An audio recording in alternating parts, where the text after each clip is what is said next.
Welcome to Haryana, where the indomitable spirit of humanity unites. Vasudhaiva Kutumbakam. One earth, one family, one future.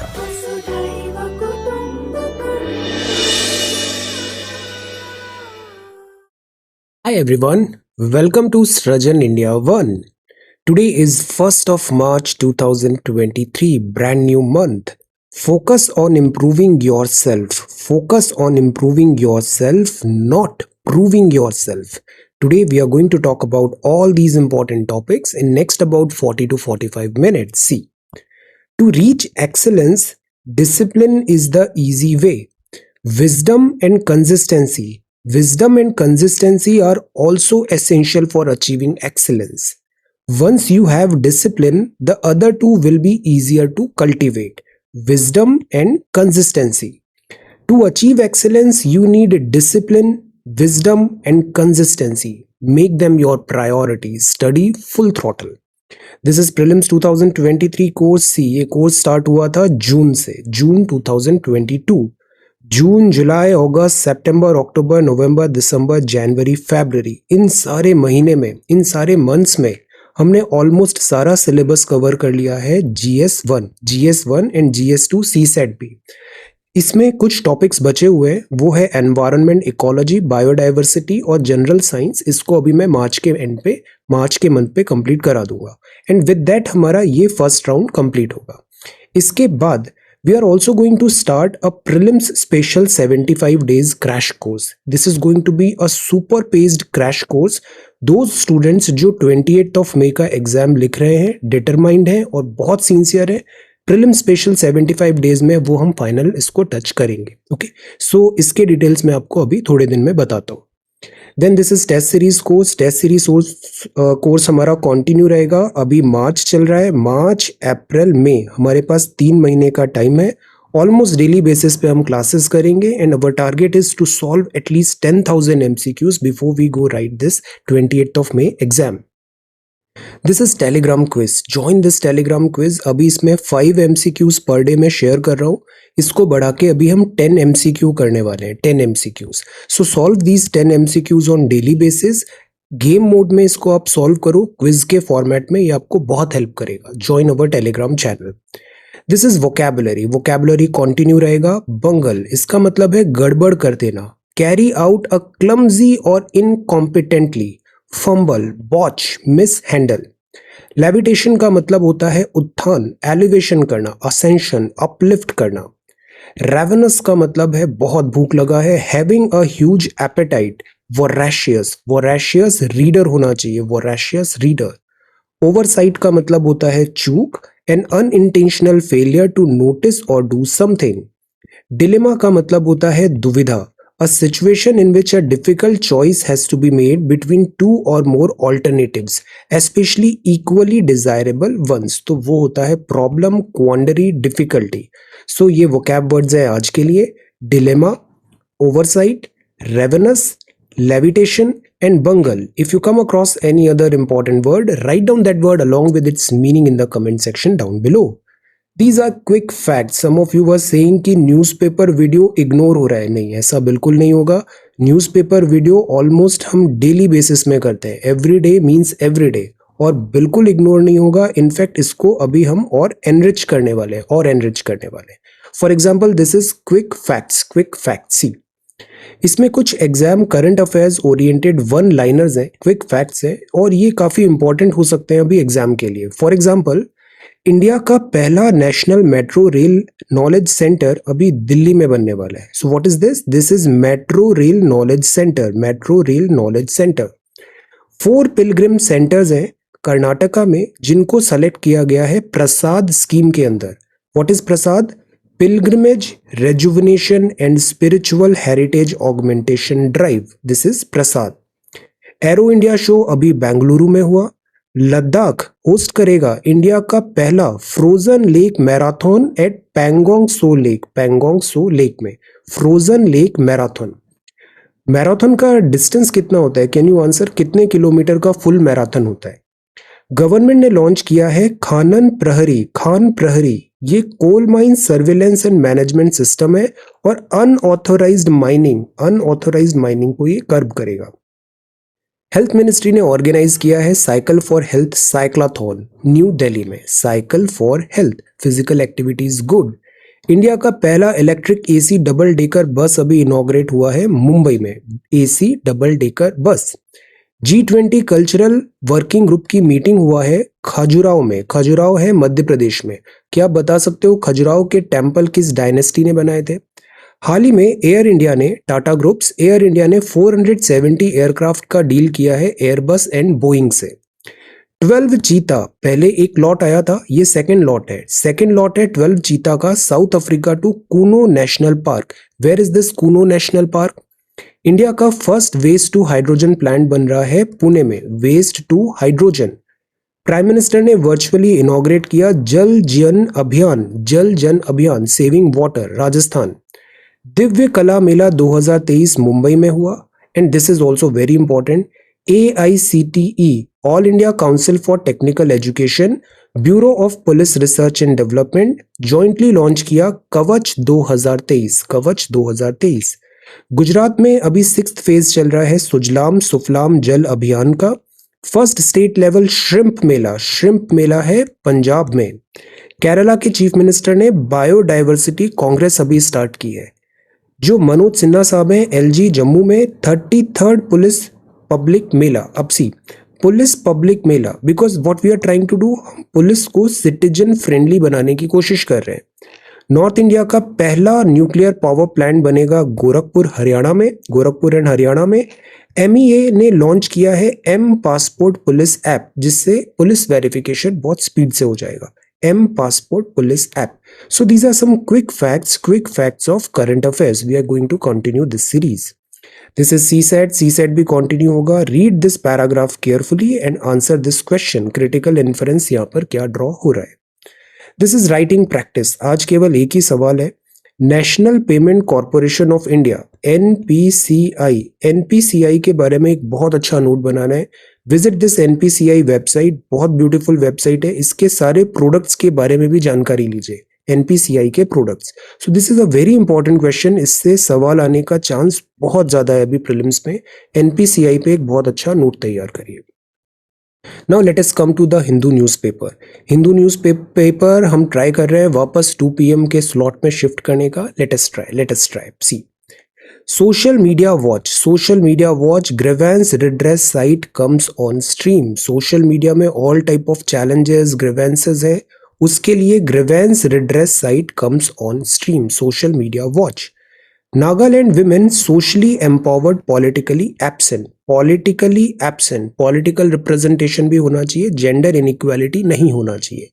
Indian air force का अभी एक crash हो गया था, 2 planes crash हो गए थे, तो IAF's court of inquiry completes scrutiny. A thumbs down for adopt a heritage scheme. ये बड़ा अच्छा आर्टिकल आया है, अडॉप्ट अ हेरिटेज स्कीम। इसको आगे हम देखते हैं।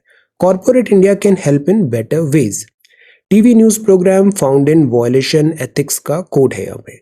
सो this is the front page और फर्स्ट न्यूज है Q3 GDP growth slows to 4.4%। Q3 GDP growth slow हो गया है 4.4%। Past data upgraded.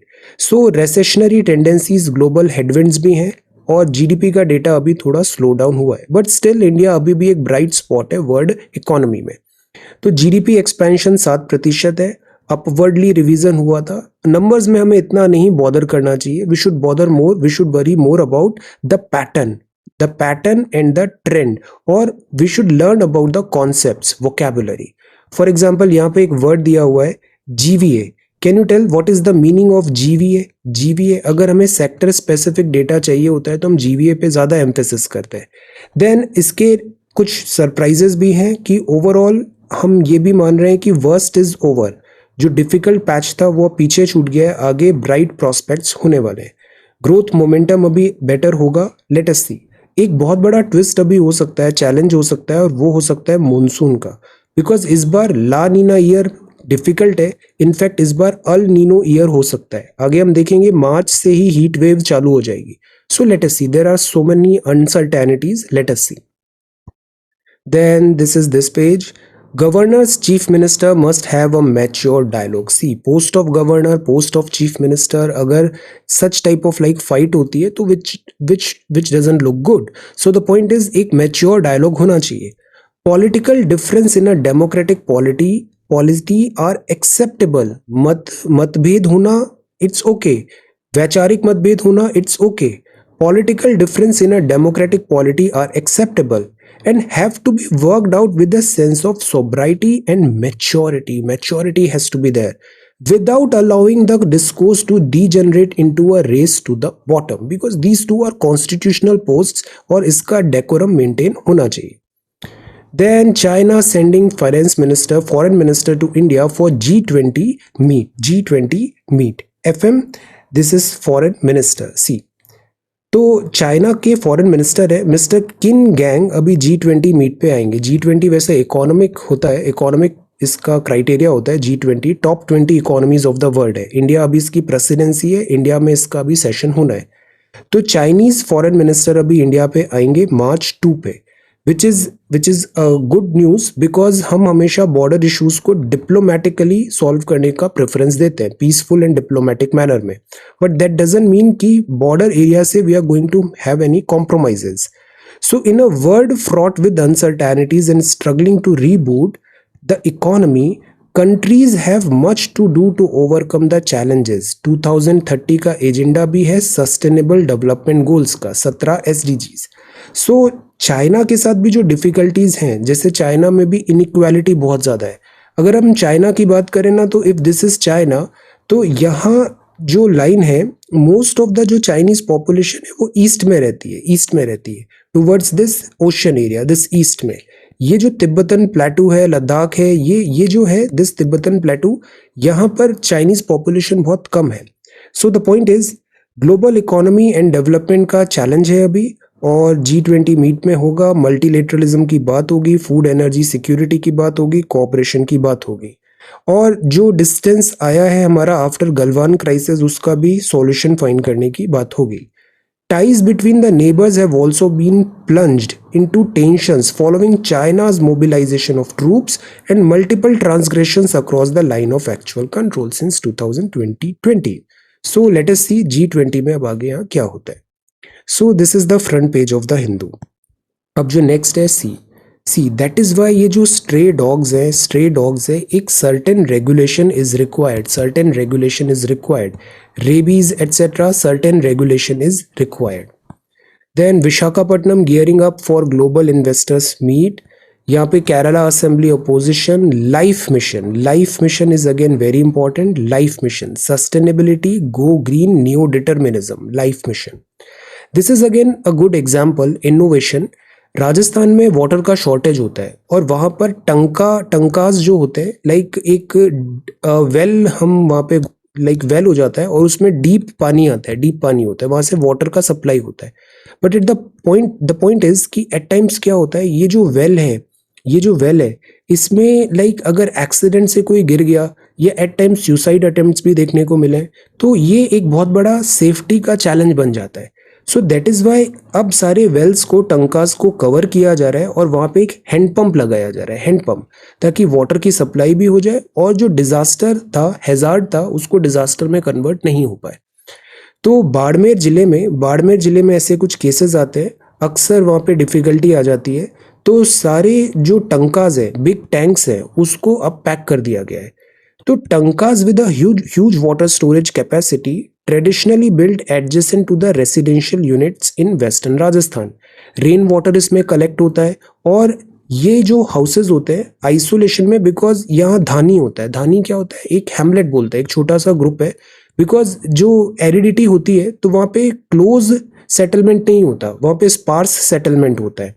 जैसे अगर यूपी बिहार इधर बात करें तो यहाँ पे गंगा रिवर है, तो most of the settlement along the banks of river Ganga होगा और वेरी क्लोज्ड डेंसली पॉपुलेटेड होगा.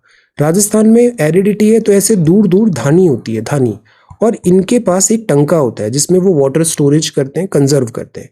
बट द प्रॉब्लम इज कि इस डेप्थ के कारण इसमें काफी लॉसेस हो रहे थे, लाइक लाइफ लॉस भी हो रहा था. तो अनमोल जीवन अभियान लॉन्च हुआ था और इसमें सारे जो टंकाज है उसको पैक करा दिया गया है और उससे पानी निकालना है। तो पानी के लिए ये इनोवेटिव स्मॉल हैंडपंप बनाया है और उससे वो पानी भी आपका सप्लाई हो जाएगा। सो this is again a very good innovation. So the intervention in structural addition forms part of campaign district administration ने launch किया to prevent suicides in the districts. Then this is editorial. First is unending ordeal. Religious polarization can be reversed through democratic processes. तो religious polarization is not right. Border troubles. See, यहाँ पे primarily बात है UK का। UK में जो United Kingdom है, United Kingdom actually 4 kingdoms को मिलके बनता है। This is England, this is Wales, this is Scotland और this is Northern Ireland. So ये 4 किंगडम्स है और ये बनाती है यूनाइटेड किंगडम, इसलिए इसके आगे डी भी लगता है, the UK. Okay, so this is England, this is Wales, this is Scotland, this is Northern Ireland. अब ये कुछ ज्योग्राफी है इंग्लैंड की। For example this is English Channel, France से सेपरेटेड है। देन यहाँ पर ऊपर है, यहाँ पर स्कॉटलैंड, हाईलैंड्स भी है, पेनिनीज है, देन कैम्ब्रियन है, वेल्स है, कार्डिफ है, दिस इज लंदन कैपिटल। यहाँ पे थेम्स रिवर है। आज का जो एडिटोरियल है वो प्राइमरली बात कर रहा है आयरलैंड पे। ये जो आयरलैंड है ये एक कंट्री भी है और एक आइलैंड भी है, एक द्वीप भी है। और इसका जो नॉर्दर्न पार्ट है ये नॉर्दर्न पार्ट है, तो दिस इज नॉर्दर्न आइलैंड और northern island is part of United kingdom. अब यूनाइटेड किंगडम का ये नॉर्दर्न पार्ट है और जो सदर्न ये पूरा आयरलैंड है ये एक इंडिपेंडेंट कंट्री है। अब पहले क्या था, इंग्लैंड यूरोपियन यूनियन के अंदर था तो डिफिकल्टी नहीं आती थी, but now England is not a part of EU, so this Northern Ireland is not also a part of EU, but southern ये जो पूरा आयरलैंड है it is part of EU. So इनके बीच में जो ट्रेड है, जो मूवमेंट है सर्विसेज गुड्स का, वो कैसे फैसिलिटेट किया जाए इंग्लैंड के नॉर्दर्न आइलैंड, यूके के नॉर्दर्न आइलैंड और दिस आइलैंड के बीच में, ये सवाल है। तो अभी विंडसर फ्रेमवर्क है, पॉजिटिव स्टेप है, इसमें बहुत डिटेल में हमें नहीं जाना है। पोस्ट ब्रेग्जिट डिफिकल्टीज आई थी, अभी विंडसर फ्रेमवर्क की बात है, वर्कआउट करने का है कि किस तरीके से this movement of goods and services possible करा पाए नॉर्दर्न आइलैंड में and this Ireland. Okay, England इसलिए भी इंपॉर्टेंट है United Kingdom because we are going to have like अभी ट्रेड अग्रीमेंट का काफ़ी प्रोबेबिलिटी है, इसी साल ट्रेड अग्रीमेंट पॉसिबल है इंग्लैंड के साथ, यूनाइटेड किंगडम के साथ trade agreement. So UK is important. ये है adopt a heritage scheme. See, primarily यहाँ पे क्रिटिसिज्म हुआ है बट इसके कुछ पॉइंट्स हैं, बहुत लॉजिकल पॉइंट्स हैं, उसको हम देखेंगे। तो हेरिटेज क्या होता है, जैसे पुराना कोई किला है या कोई हेरिटेज हिस्टोरिकल वैल्यू की कोई जगह है, तो द पॉइंट इज ये हेरिटेज साइट्स है। अभी एक स्कीम आया अडॉप्ट अ हेरिटेज, इसमें प्राइवेट सेक्टर को उस हेरिटेज को अडॉप्ट करने के लिए एनकरेज किया जा रहा है।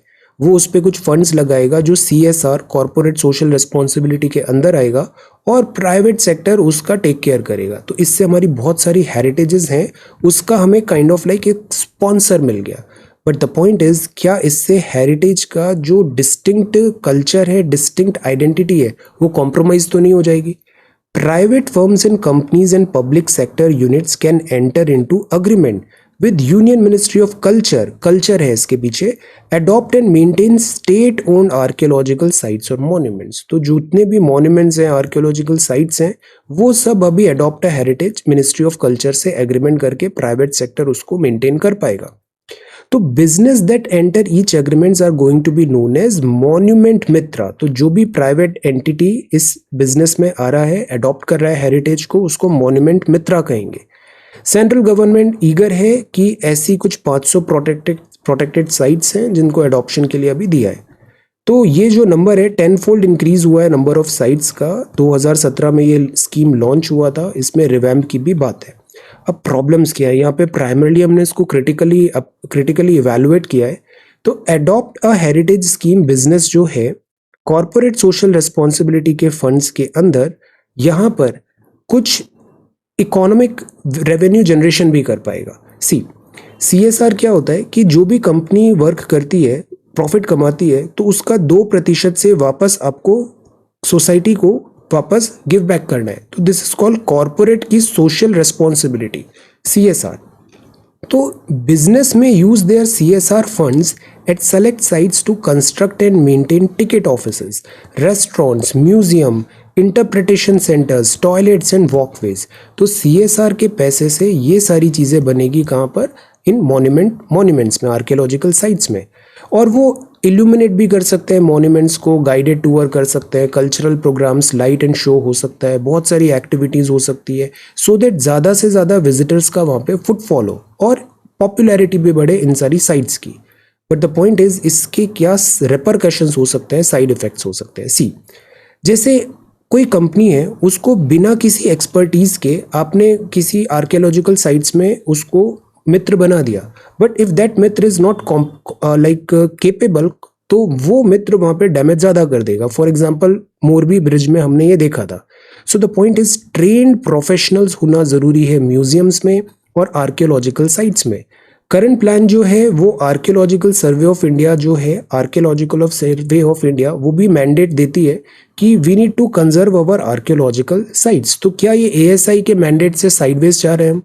जैसे सारनाथ इनिशिएटिव है, वेयर सारनाथ इनिशिएटिव है, ये ASI ने बनाया था, और British museum, national culture fund है। तो the point is, the idea is कि हमेशा हमें कोशिश करना है जो आर्कियोलॉजिकल साइट्स है इनकी सैंक्टिटी कॉम्प्रोमाइज नहीं हो, कमर्शलाइजेशन से इनमें साइड इफेक्ट्स नहीं है। तो एक प्रॉब्लम तो ये है कि मॉन्यूमेंट मित्रास तो हम बनाएंगे, पर ये मित्रास क्या कॉम्पैटिबल होंगे, क्या केपेबल होंगे, क्या इनके पास प्रॉपर क्वालिफिकेशन होगा। सेकेंड, बहुत सारे मॉन्यूमेंट्स जो हैं वो स्कीम में इंक्लूड किए हैं, जैसे स्तूपा है सांची का, बृहदेश्वर टेम्पल है तंजौर का, अकबर पैलेस है फतेहपुर सीकरी का। ये ऑलरेडी टूरिस्ट इंफ्रास्ट्रक्चर है, तो क्या यहाँ पे फिर से नए टिकट ऑफिस, गिफ्ट शॉप्स बनाने की ज़रूरत है? This is again one question कि क्या हम ओवर्ट कमर्शलाइजेशन तो नहीं कर देंगे? एडॉप्ट अ हेरिटेज जो है, क्या इससे आइकॉनिक मॉन्यूमेंट्स का जो वैल्यू है वो कम तो नहीं हो जाएगा? ये वैल्यूएबल स्पेसेस हैं, वो क्या प्राइवेट सेक्टर के पास नहीं चले जाएंगे? एक्सकेवेशन यहाँ पे होगा, कंस्ट्रक्शन एक्टिविटीज होगा, तो जो उनकी एक डिस्टिंक्ट अपील है वो कॉम्प्रोमाइज तो नहीं हो जाएगी? These are questions. So adopt a heritage scheme जो है ये लोकल कम्युनिटी के भी बेनिफिशियल होनी चाहिए, लोकल कम्युनिटी, क्योंकि वो जो मॉन्यूमेंट्स है यूजुअली लोकल कम्युनिटी ने ही इतने टाइम तक उसको कंजर्व करने में एफर्ट्स डाले, तो we should not ignore the local communities as well. Guided tour होता है, अगर लार्ज बिजनेस लाएगा तो वहां पे क्या लोकल्स के लाइवलीहुड इम्पैक्ट नहीं होंगे? तो there should be some provision की इम्पैक्ट नहीं हो। इल्यूमिनेशन होगा, फुटफॉल बढ़ेगा, वियर एंड टीयर होगा, नाइट टूरिज्म होगा, rural homestead and hospitals etcetera. The point is कि लोकल जो लाइफ है अराउंड दैट मॉन्यूमेंट वो डिस्टर्ब हो सकती है। एडॉप्ट हेरिटेज स्कीम में ASI ने लिस्ट किया है, बहुत सारी सेंट्रल एजेंसीज प्रोटेक्ट करेगी उन्हें, लाइक आर्कियोलॉजिकल डायरेक्टरेट भी है, और आर्कियोलॉजिकल डायरेक्टरेट ने भी फियर्स बताया है कि द पॉइंट इज कि इससे हिस्टोरिकल कैरेक्टर उनका चेंज ना हो जाए।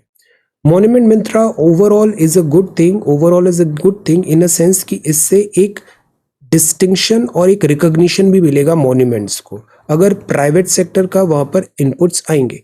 बट द पॉइंट इज, ये एक रेगुलेटेड मैनर में होना चाहिए। टूरिज्म डिपार्टमेंट अगर इनको होटल्स में कन्वर्ट कर दे, जैसे चुनार फोर्ट है, सिटाडेल है ओवरलुकिंग बारवा सागर लेक में, अब यहाँ पे क्या है, इसको टूरिज्म में कन्वर्ट कर दिया, इसको होटल्स में कन्वर्ट कर दिया, तो इससे क्या वो डाइल्यूट नहीं हो रहा है उनका अपील? तो ये थोड़ा क्रिटिसिज्म है यहाँ पे। Then the path to choose ये होना चाहिए कि CSR इज ओके, CSR होना चाहिए, कॉर्पोरेट सोशल रिस्पॉन्सिबिलिटी से वी कैन से कि वहाँ पे research, writing, publishing, high quality text books, money आएगा तो डेफिनेटली डेवलपमेंट होगा। ऐसे हमने पहले भी देखा है, जैसे नारायण मूर्ति साहब एंड इनका जो इंस्टीट्यूशन एटसेट्रा है, उन्होंने किस तरीके से हेल्प किया। प्लस एक और चीज़ है, और वो ये है कि जो ह्यूमैनिटीज़ में हमारे पास प्रोफेसर, स्कॉलर्स एटसेट्रा हैं यूनिवर्सिटीज़ के, क्यों ना हम उनको भी रोप इन करें। इंडस्ट्रियल हाउसेज मीनिंगफुल कंजर्वेशन करें heritage building by looking with in expertise रहे यहाँ पर, और ग्राउंड लेवल पे जो लोकल कम्युनिटी है और जो सब्जेक्ट एक्सपर्ट्स है उनको इग्नोर नहीं करें। वाटर बॉडीज अक्सर ब्रीडिंग ग्राउंड ऑफ माइक्रोब्स हो जाता है, और बहुत सारी बिल्डिंग्स जो है रिवर बैंक्स में बनी है, वहाँ पे डिके तो नहीं हो। तो these are the concerns.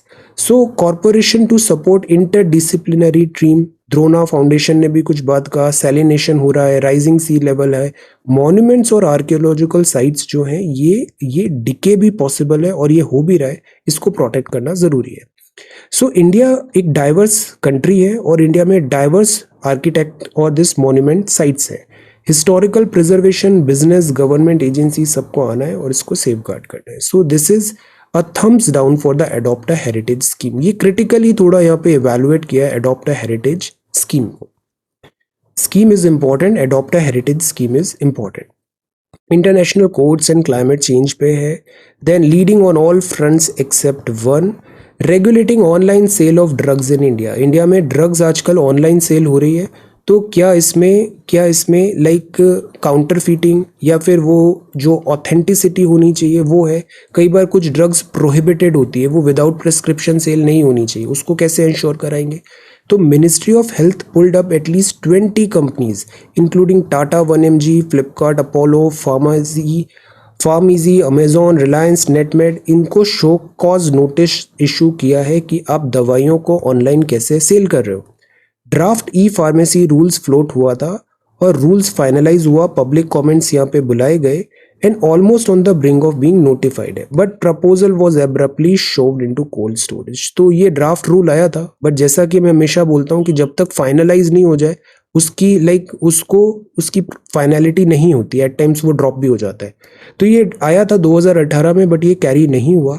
But the point is, दो सबसे बड़ी प्रॉब्लम है कि जो मेडिसिन है, जो प्रिस्क्रिप्शन ड्रग्स हैं उसके व्हाट अबाउट देम, और जो ड्रग्स और जो मेडिसिन होता है, ड्रग्स एंड मेडिसिन होता है, इसमें regulation is very very important.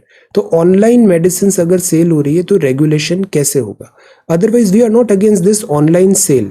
Online sale अगर मेडिसिन का हो रहा है तो वी हैव सीन कि कई बार कुछ पेशेंट्स को होम डिलीवरी हो रहा है, कंफर्ट हो रहा है, बेटर प्राइस डिस्कवरी हो रहा है, तो we are not against it. The point is there should be certain regulations. Stiff competition has forced mom and pop farmers to also offer home delivery options to their customers by introducing their own store apps. So customers के पास options आ रहे हैं, WhatsApp से भी ये सारी चीज़ें हो रहा है। तो the point is कि it is not like कि e-pharmacies जो हैं इसके गवर्नमेंट अगेंस्ट है, बट एक रेगुलेशन होना ज़रूरी है। देन आरबीआई का नया पायलट प्रोजेक्ट है ऑन कॉइन वेंडिंग मशीन। पहले अक्सर क्या होता था, हमने 10 रुपए 20 रुपए का नोट डाला और हमें उसके इक्विवेलेंट सिक्के मिल जाते थे। तो अभी ये आरबीआई का नया प्रोजेक्ट है, QR based coin vending machine है। क्यूआर कोड होगा, स्कैन करो, पेमेंट करो और उतने सिक्के वहां से निकल जाएंगे। तो इससे काउंटर फीटिंग नोट्स जो हैं अक्सर मशीन्स में डाल दिए जाते थे, वो भी अभी चेक हो जाएगा, स्टॉप हो जाएगा। बिकॉज कॉइन्स जो होते हैं, सिक्के जो होते हैं, दे आर ऑल्सो इम्पॉर्टेंट है। ये एक इम्पॉर्टेंट पार्ट होता है, 1 रुपए 2 रुपए 5 10 रुपए का सिक्का, ये इम्पॉर्टेंट पार्ट होता है करेंसी सर्कुलेशन का।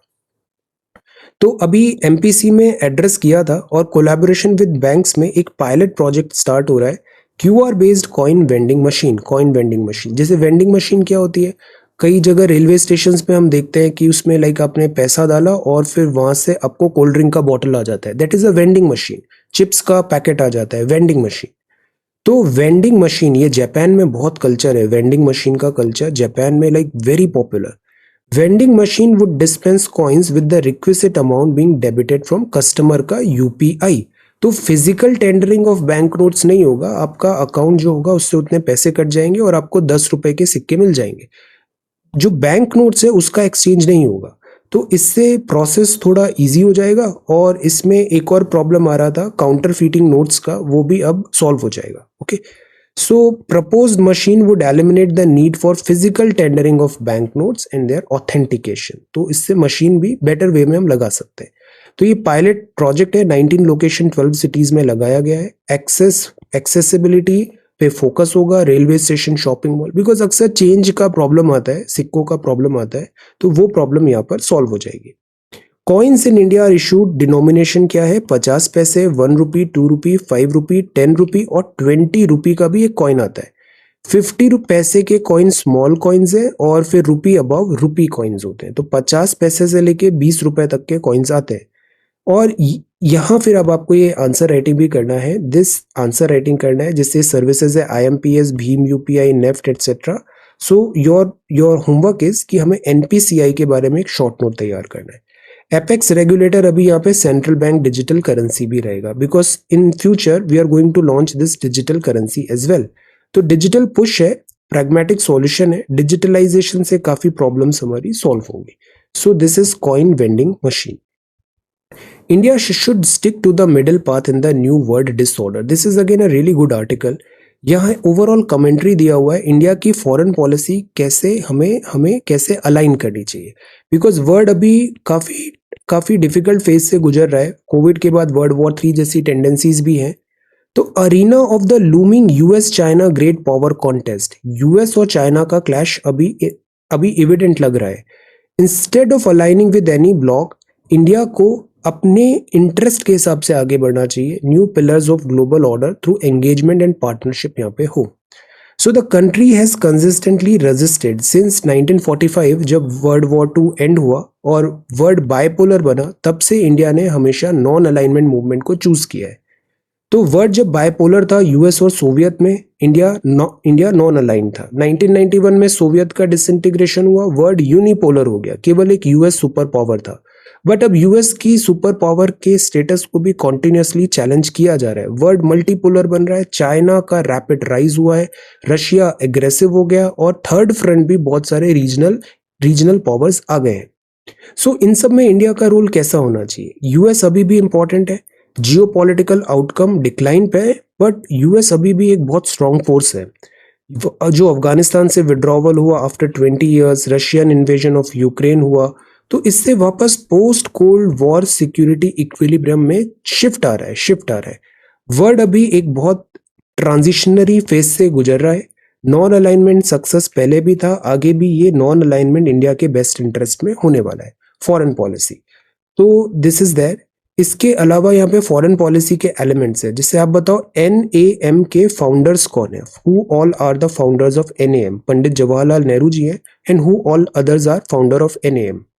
सो द पॉइंट इज कि इंडिया की foreign policy is important. Foreign choice हमारी सोवरेन और इंडिपेंडेंट रहना है. चाइना के साथ बॉर्डर इश्यूज हमारे पुराने हैं. 1950 में जवाहरलाल नेहरू जी ने अपोज किया था जाओ and lies proposal for permanent Afro Asian secretariat. तो उन्होंने ये बोला था नेहरू जी ने कि एक और दूसरा ब्लॉक बनाना सेंस नहीं है. इसके अलावा जैसे सेंटो था, सेंट्रल ट्रीटी ऑर्गेनाइजेशन, सियाटो था, इंडिया ने such type of organisations and military block से हमेशा डिस्टेंस मेंटेन रखा है. ट्रू सेंस में नॉन अलाइनमेंट रहा है. फिर सोवियत यूनियन का कोलैप्स होता है, यूएस के साथ हमारे टाइज इंक्रीज होते हैं. आज की डेट में यूएस के साथ भी हमारे क्लोज टाइज हैं, चाहे वो ट्रेड हो या फिर वो मिलिट्री हो. प्रेजेंट सेंस में यूरोप में भी एक चर्न चल रहा है, और लाइक क्लाइमेट चेंज भी है और यूक्रेन वॉर भी है. सो इन सब में इंडिया को बहुत केयरफुली अपने कार्ड्स यहाँ पर प्ले करने होंगे. प्लस जिस तरीके से चाइना की वुल्फ वॉरियर डिप्लोमेसी है और चाइना का रिवेंजफुल राइज है, this is also one thing जहाँ पे इंडिया को एक्टिवली वर्क करना पड़ेगा. Okay, so India is under huge pressure from its partners कि रशिया पे सैंक्शंस लगाओ, रशिया पे एक्शन लो. बट रशिया एक ट्रेडिशनल फ्रेंड इंडिया का रहा है. So that is why India ने यहाँ पर भी नॉन अलाइनमेंट प्ले करने का कोशिश किया कि this is not the era of war.